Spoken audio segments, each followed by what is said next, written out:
Welcome to the Christopher Peter Review. My name is Christopher Peter, and I am the political economist, podcaster, and investor behind the original content you experience on my podcast. My goal for the Christopher Peter Review is quite simple. Advocate for ideas that will bring the greatest amount of good for the greatest number of people. Advocate for economic freedom to increase opportunity and innovation. Finally, I want to leverage fact, evidence, and available data to ensure that the best ideas, policies, and actions are taken by our power brokers when evaluating salient current events. Below this video there are links to my content channels. Please click on those to experience my podcast episodes, blog content, and more. Here, I'm going to try to provide a distinct experience by showing how my commentary on a topic may have evolved over time. I try not to take the same approach and find new aspects to discuss each time an event reintroduces the same underlying issue or topic.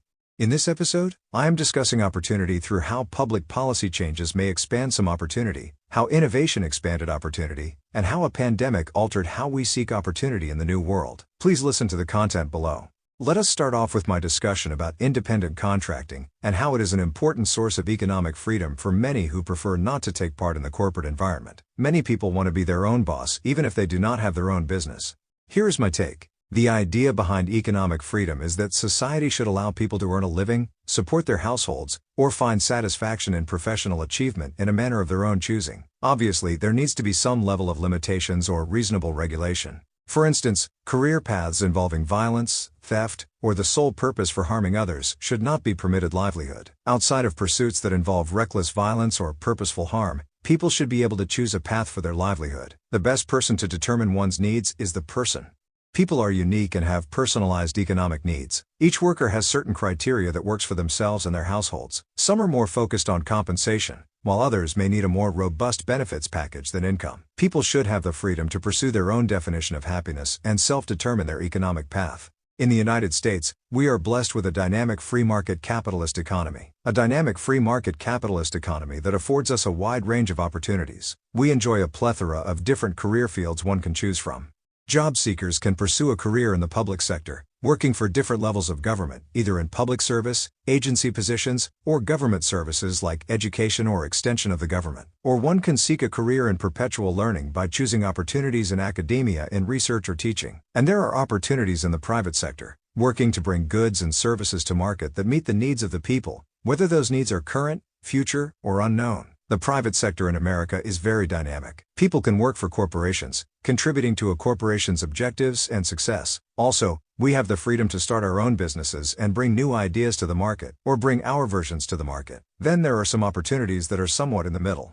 Maybe we have a skill set that is generally needed. Maybe we do not want the stress of operating a business or the lifestyle that comes with being a cog in the corporation machine. But we have a skill set that people will pay for, and we can offer our services at the time and amount of our own choosing. Independent contracting is a popular path for income for people wanting greater control of their schedule, especially those with conflicting family needs, or simply want flexibility to enjoy control over their life. I believe each person should have the freedom to pursue any type of opportunity of their choosing. Have the freedom to change their minds and change paths if not satisfied. People should be in control over their careers, income, and opportunity. The policy issue here is the states run by Democratic politicians who target independent contractors by changing the rules for those engaging in contracting independent contractors. But I strongly oppose limitations placed on independent contracting. For any economic pursuit, people should make themselves aware of the risks associated with their pursuits, not just the potential rewards. I am not a big fan of the phrase "I did not know because you should have known." The person seeking to benefit should understand the potential obstacles and challenges that may stand in the way of your end goal. Understand the ramification of your choice. Understand whether it is time to change your field or type of work, or find reasonable manners to adjust to changing needs. I do not think the government should use the potential for one being naive as a reason to implement rules and regulations that box people into categories that do not fit their needs. If you choose to be an independent contractor because of the freedom, ease of the pursuit, or potential cash flow, then you should understand the responsibilities, and the government can help make the responsibilities and potential risks more transparent, rather than patriarchally barring you from even going down that road. I think society benefits more from having independent contractor work available than enacting policy changes that will limit opportunities. If someone truly needs benefits, that person can pursue a full-time position, or maybe actually work to make open market benefits affordable. But that is another topic for another episode. I get the need to protect workers in our economy, but I always will believe the best approaches protect opportunity while protecting workers. Many political solutions only protect workers from opportunity. The issue I have with the government's approach, most notably the state of California, is from an economic perspective. If you determine that independent contractors are employees of their payer, then you will undoubtedly have unemployment and will block many capable workers from these fields. The economic benefit for society, beyond the payer and contractor, is the availability to have a service provided when needed in an efficient manner. For many organizations, it is not efficient to keep a person on staff who is not consistently needed. Better to contract when needed. For the contractor, it is beneficial to not be tied down to an organization when that organization does not need your services. Rather, contract your services to other entities and do business with each one when there is mutual convenience and benefit. Also, if the contractor is unhappy with the compensation or timeliness of payment, there is no coercion to force them to work in an environment that is not suitable for them, which is a main reason people choose to be independent contractors. So why the attention from the government? The issues around the practice did not just appear recently, but the prevalence of independent contracting is greater. Reflecting back to the Obama era, the economy was marked with a great level of stagnation. I remember hearing David Plouffe tell a graduating class how dire the economic environment these graduates were entering. The gasps in the crowd were memorable. When you leave college, you tend to feel like you have the whole world in front of you. At least that is what you are hoping will happen. Ideally, you will have a job lined up, but many times you do not. When I finished my undergraduate degree, I fell into the latter, so my job right after college was finding a job, which I fortunately found not that long afterwards. In between, being an independent contractor helped me control my costs until I found that full-time permanent position. After finishing my MBA, during the Obama era, re-entering the market years after hearing that depressing speech by Plouffe, my lined-up opportunity was canceled due to the economic environment. Again, I needed to find a job and leverage being an independent contractor. Like many people, I became a UB Air driver to cover my expenses until I got a job a couple months later, continuing being a driver to help offset the cost of relocation and funding this site when it was still just a blog. I knew what I was going to be, a non-benefits independent contractor, but I wanted nothing more than to gain income to pay bills, while searching for my next opportunity and to supplement my future income. During this time, there was an abundance of people working as independent contractors working with UBR, Lifty, and other similar companies. The stubbornness of government in avoiding the will of the people comes at a price. Consider how many millions that the government lost in tax revenues while still trying to obey the labor unions and taxi corporations, when they could have accepted the growth in options for consumers as a good thing and built reasonable regulations to expand the industry. I still believe that there are many people who are not willing to work for corporate America after the financial crisis, which is why some still prefer to do independent contracting, even outside of these services. With so many people staying outside of the normal channels of school to college to corporate America or the government, the traditional system was somewhat in jeopardy. We see companies complain of available talent, but the talent is there if they can connect with them or simply contract them. My goal is that we step back and see the need to protect these opportunities. Independent contract is the true free market approach to employment, and can afford people the ability to increase their income beyond the average 3%. Remember, 3% is the average, so many people do not even get that. Again, there are many benefits to working in corporate America or the public sector or other large organizations. I am not against that at all. I believe it would be a monumental mistake to harm this area of our economy, where workers can use this to supplement jobs with lower wages. After protecting independent contracting as a legitimate economic path, let us ensure that all able-bodied people can work in our economy. I address the recent proposed change to limit the non-compete agreement. While I am generally pro-business and less pointless regulation, this is an appropriate concern to address even if the rule is not the proper solution. Here is my take. Our economic values should predicate that every able-bodied American earns a living through contributing to our economy, rather than seeking the fleeting comforts of an existence right at the poverty line afforded by social programs. There are situations where people want to work, but they are barred from employment opportunities because a company's competitive interests preclude them from attaining gainful employment that they otherwise would be able to receive. In fact, there are a reported tens of millions of people in this challenging position.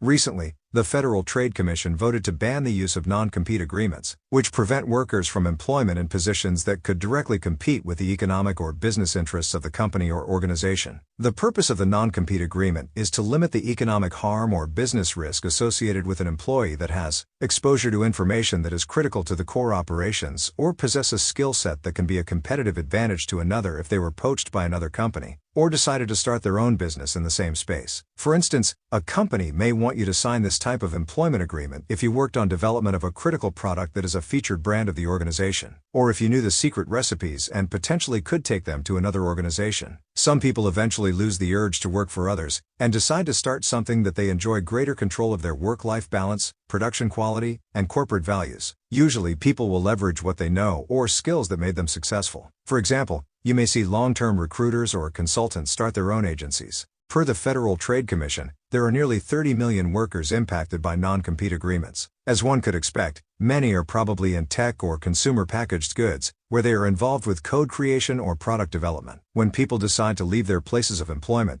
they tend to find similar work, which may keep them in the same industry. Tech workers will stay in consumer-driven tech. Bankers will find it easier to secure new roles with a financial institution than in other areas. Not to say that those skills are not transferable, but people tend to take the path of least resistance. A concern that I saw was the expanded use of the non-compete agreement, where positions that are not traditionally considered strategically important are covered by this agreement. One article mentioned that a janitor was party to a non-compete agreement. I guess maybe the places he or she cleaned up gave indirect access to information. So it does make sense to limit the practice. As with anything, organizations or people can take something and expand it well beyond its intended purpose. That janitor may be in a non-strategic role, but maybe you do not want to keep spending time recruiting a non-strategic role. So you aim to limit the avenues of their departure. Keep in mind, the Federal Trade Commission is not really completely banning the practice. It is still allowed for certain levels of the company. For positions that are considered leadership or directly impact strategy, companies can still engage those positions in these types of agreements.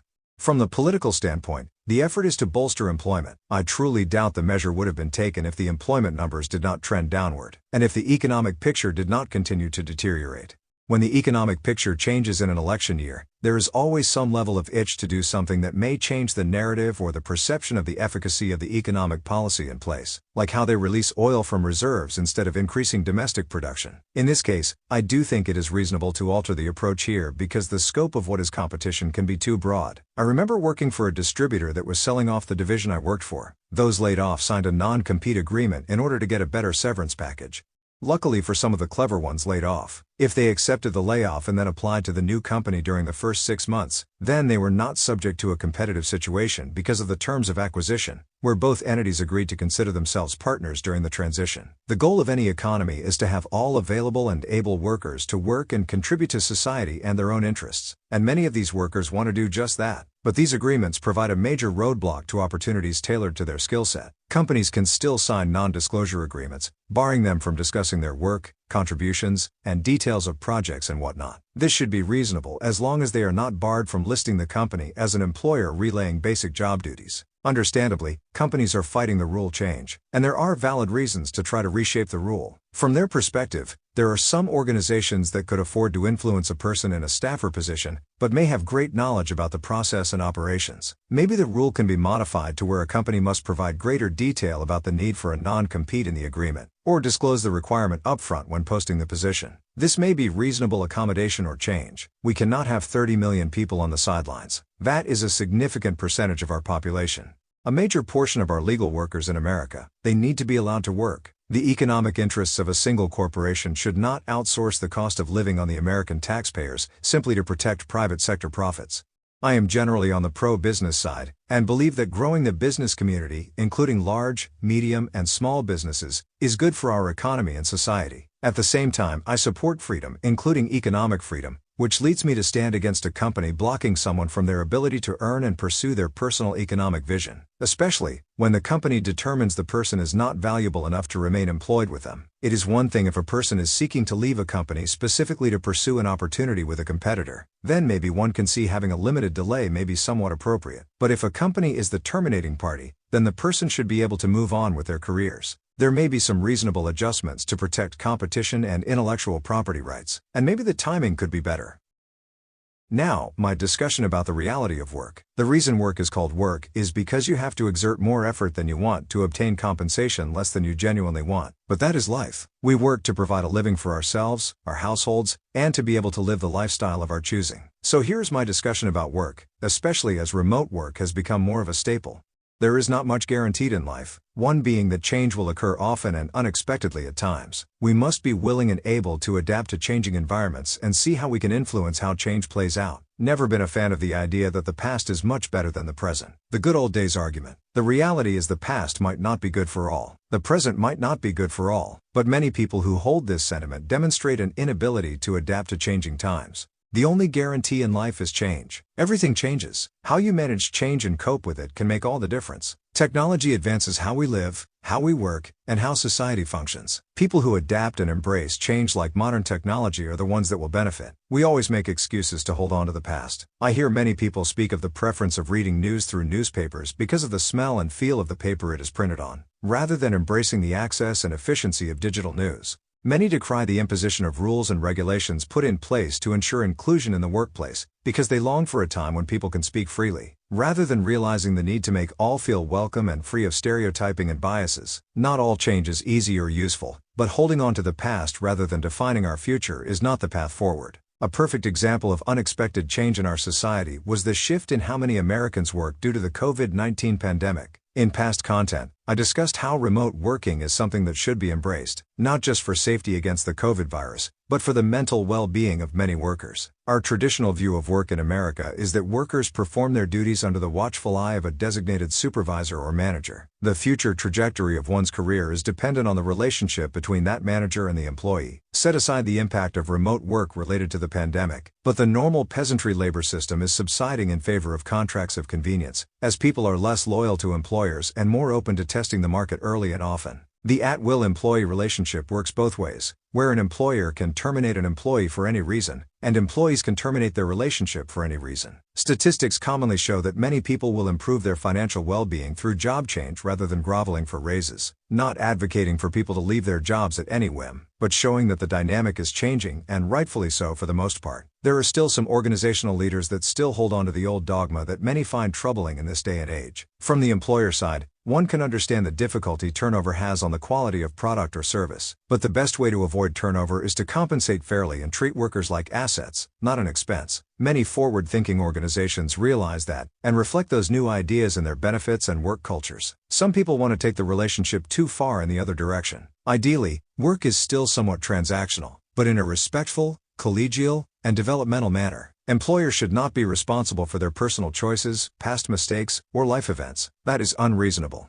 Employers should not serve as the extension of the government either in terms of whether someone is vaccinated or not. If that person is not in healthcare or is a private sector employee, employers should not have to excessively pay you to not work. Paid time off is important, but some people simply want the income without the contribution of effort. The reason we all work is to provide for our households and contribute to our local, state, and national economy. We trade our skills, experience, and knowledge for an agreed-upon compensation and output needed by the payer. Going forward, we can expect work to continue to shift. Maybe more people will become independent contractors or will become entrepreneurs. But I hope that we continue to see the value in labor and ensure that America is a nation that promotes work over welfare. Pride of work should not be taken away from anyone. Let us move on to the gig economy, which is creating new opportunities. I am not sure I would characterize the gig endeavors as a job or career, but it helps create cash flow for many people. Some have treated the opportunities like a career or job, but it was not intended to be a full-time job. Here's my content. I mentioned that Americans are blessed with a free market economy that affords us with a diverse set of economic paths for each one of us to choose from. American workers have the opportunity to work supporting the production and delivery of the essential goods and services from the private sector corporations or business environment. Work to support the public projects and services undertaken by governments at various levels. Work to support research, outreach, and educational pursuits in our academic arenas, and a host of other arenas built by our innovative and entrepreneurial nature in America. Although we are socialized to be cogs in the systems, Americans have a desire to enjoy agency over their personal and professional life. Many Americans want to be able to dictate the terms of their employment to better suit their personal needs. There are a good number of people who no longer truly fit that 9-to-5 office cubicle, corporate grind, lifestyle that defines the many of the people working harder for an organization that only wants to pay you less overall. In America, we are generally socialized towards roles serving the needs of established entities. For instance, our public education system largely focuses on preparing students for their future through setting them up for the best chance for admittance to college. Once you get to college, you are prepped for opportunities to compete for positions in the large corporations for your respective fields. Of course, there are other paths alternative to the college track. Opportunities in trade or military service. This value chain aims to put our youth at the best chance to succeed in life by securing the skills needed to attain a high-paying career with a stable organization, affording them growth, benefits, and a great chance of avoiding poverty. The benefit of working for established entities is the perceived job security and stability of these organizations.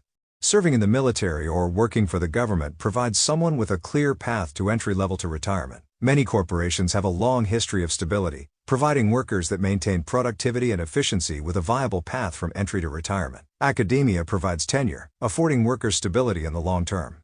While these career paths provide stability and security, they do not always meet the individual's personal needs. We sometimes obsess about titles and salaries but fail to consider whether or not people are happy or feel that they have agency over their lives. I believe some people in society do not want to spend their lives making others wealthy while hoping that these distant individuals will give them a portion of the returns back with strings attached. Are you really that secure in your job if these employers do not truly value your contributions, or do you feel like any action you take that they deem incorrect can pull the rug out from under you? I believe many people are choosing to leave the traditional path of being a cog in the system in favor of having more control of their life. Recently, there was an article about the many people who left tech, and one I found interesting was a man who left before he would be laid off and decided to take part in the gig economy. As he saved enough money to weather the storm, and I believe his wife's teaching position provided the family benefits, he was able to change path, spend more time with her and his children, and volunteer. I believe he even started his own venture, gaining agency over his life while creating opportunities for others. The opportunities with the gig economy affords people an off-ramp as they aim to figure the next chapter of their story.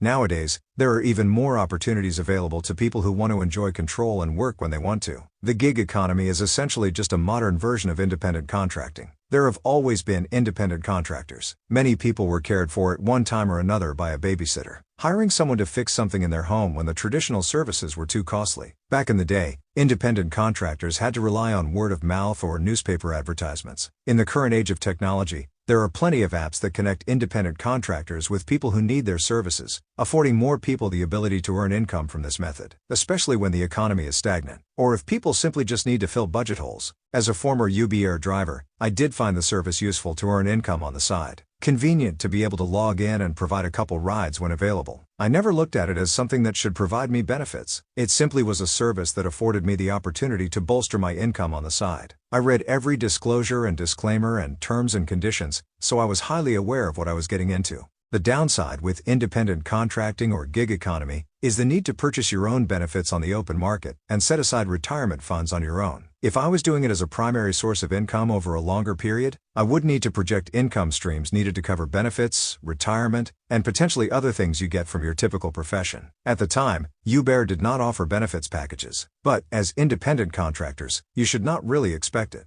Part of being a business owner is understanding how to manage money, plan for the present and future, and allocate resources to support those needs. Being an independent contractor means you are a business owner. Let us remember what defines an independent contractor is the ability to define your own hours, processes, and procedures, and means of production. The buyer is paying for the end product or service, providing only when delivery is needed, and what are the agreeable specifications to accept delivery. You are responsible for the means needed to make that good or service available for delivery, at the agreed upon price, and the time. You are not an employee, where the company dictates those. You are an independent contractor for a company called you or whatever you named it. As a business owner, you must understand what your needs are and budget accordingly. Understand how to grow revenues to meet future needs. Companies like Uber, Lyft, DoorDash, and others provide you with the technology to connect with paying customers in need of the service. You should understand your performance stats while using the app to be able to project cash flow, eventually establish a budget, and invest in benefits as well as the maintenance and replacement of the infrastructure you use to provide the service. Knowing the data and acting on it will help you manage your side hustle as a viable business.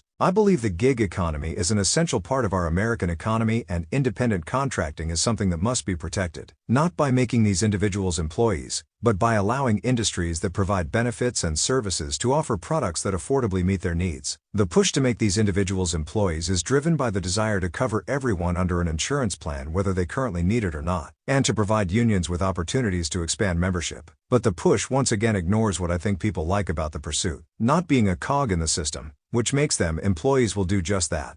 I think many Americans, even the ones who are currently cogs in the system, want to enjoy some level of entrepreneurship. You always hear people who want to start their own businesses or ventures. I think the gig economy affords you the ability to do that to some degree. Some people may start their own delivery or logistics company using technology to provide traffic while building up their own customer base. In the past, the only option for people who wanted a business but did not have an idea was to franchise. Now, technology allows you to market your time or your skill set, as there are freelance apps that connect you with organizations that are looking for certain skills, without the intent of expanding their current headcount. Now for the gig economy service providers, like UBR, DoorDash, and others. The question will always be whether these companies are exploiting the contractors, or if they are truly providing a platform that is viable. Back in my UBR days, there were many claims by UBR of how much money you could make a year. Although I never intended to do it full-time, I was interested in seeing if the claim was true. Reading through many blogs and chats, there were arguments on both sides, some users saying it is possible, others say it is not. Based on my own data, I determined that the UBR claim of making $90,000 a year was possible if I drove 10 hours a day. I was not as active as others and not consistently driving in a city, so I felt it was a reasonable claim for more active drivers.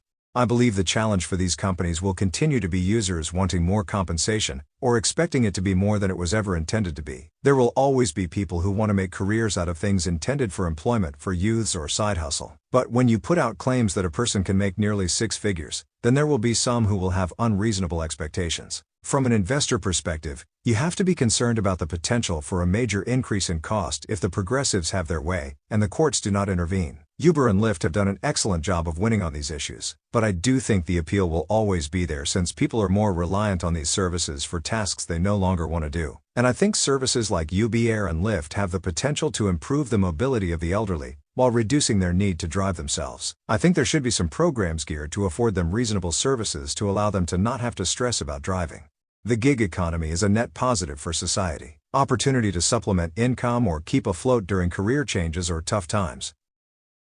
Finally, we have talked about protecting the opportunity to work, respecting various economic pursuits, and the changing reality of working post-pandemic. But what about how we compensate those at the lowest pay grades? In my segment, Livable Wages, I discussed a different approach to addressing low-wage work as well as income mobility. Here is my take on this important issue. I strongly believe that the issue of livable wages is one worth talking about, as there is a valid government interest in terms of how this issue impacts our economy and overall society.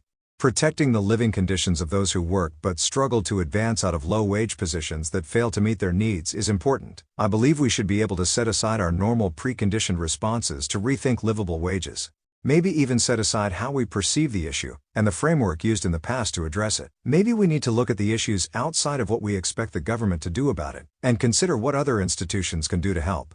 In a minute, I will discuss the traditional government response and why I believe it has not been the most successful approach, although we can understand why policymakers approach the issue in the manner they do. First, let us address our normal preconditions. Progressive liberals normally attribute a sense of victimhood, greed, or exploitation to the issue of low-wage work. The belief that those parties in power will suppress wages to control the workers. But they fail to see that workers are not assigned to these positions. They apply, interview, and accept the positions and the terms and conditions that come with them. If you apply for a job that typically pays $7.50 an hour, then you accept the position with the $7.50 an hour pays, but later on determine that compensation does not afford you the ability to make ends meet. The employer cannot be completely to blame. Understandably, there are life situations that are simplified out, but there are also considerations of personal responsibility and common sense that are excluded as well, which I think we can address as well. In contrast to the liberal position, conservatives focus on the issues caused by the creation of minimum wage. There are issues with unemployment and violence in impacted age groups, which are valid concerns. But potential problems should not prevent the pursuit of a solution.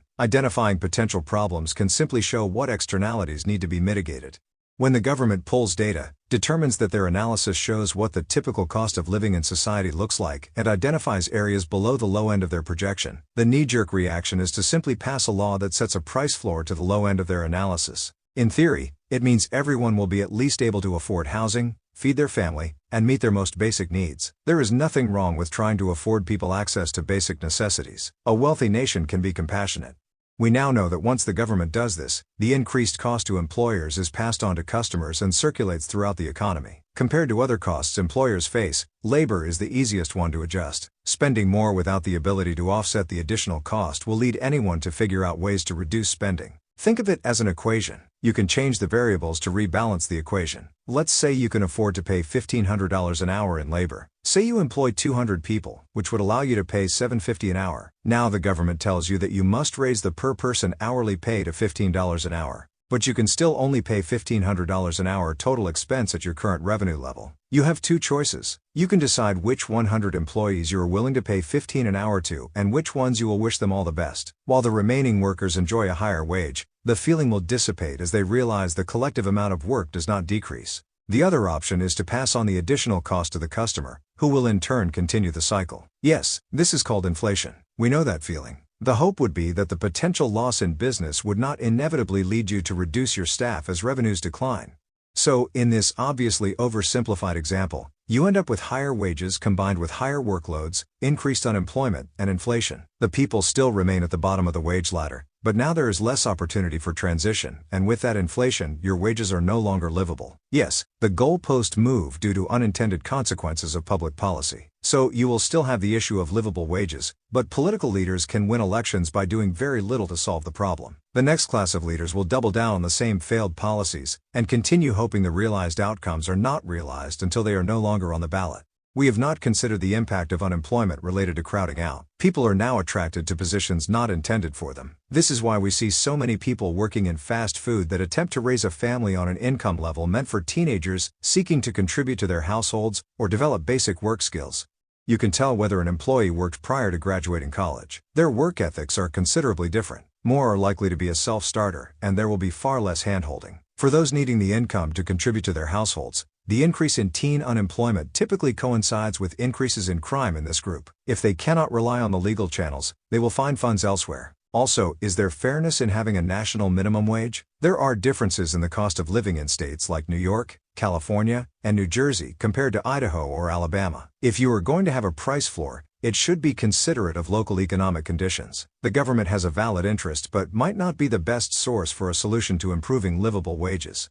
Let us take a moment and consider a possible shift in traditional dogma. Many human resources departments like the buzzwords of human capital, but many companies do not really view employees in that manner. What if employers could think of their staff as a capital asset rather than simply labor costs that need to be kept in control? While many people simply want employers to pay employees more, employers may need to rethink not the number of employees but how employees are viewed in regard to revenue generation, profit maximization, or other metrics of success. Throughput is a key performance indicator of capital equipment deployed to replace workers. For instance, ATMs can service more customers over a 24-hour period than bank tellers could ever. Kiosks, self-checkout, and other tech solutions are deemed useful because of how customers can be serviced in efficient and effective ways. What if employers viewed employees based on how well their productivity, customer service, and consistent quality impacts the customer experience, retention, and reputation of their organizations? I believe employers should consider providing more avenues for low-wage workers to earn incentives that can boost their wages. Afford paths to income mobility for workers that show ambition, effort, and professionalism. A good way to avoid new government rules is to proactively implement solutions before politicians make it a campaign issue. Employers proactively investing in their workforce and treating them like assets rather than a budget line can help with livable wages. Focus on the revenue per metric rather than the cost. Focus on how to motivate workers to grow your business in exchange for rewards and opportunities. Believe making workplaces more entrepreneurial will help drive performance and increase satisfaction for workers who truly want to do right for their employer while earning a living at the same time. As I have stated in my previous podcasts, I believe the government should provide a level of exemptions to protect teen employment opportunities. While these workers should not be exploited, a slightly lower wage can help both sides, maybe for workers under the age of 22. Therefore, there is still an incentive to pursue higher education, trade school, or the military. The long-term solution for improving wages is helping people elevate themselves out of these positions and market skills, experience, education, and reputation for opportunities with higher compensation. Price floors simply are not the most effective approach, but the easiest compared to changing the dogma of society. Hard to believe the government will ever let the market decide. Hard to believe the majority of employers will openly shift their thinking. The rational goal should be finding changes to make policy effective, efficient, and constructive. Having regional living wage targets, exemptions for youth workers, and addressing income mobility can achieve that mission. In closing, I thank you for experiencing the Christopher Peter Review. Please click on the images below to experience more from my podcast. Please subscribe on YouTube Music.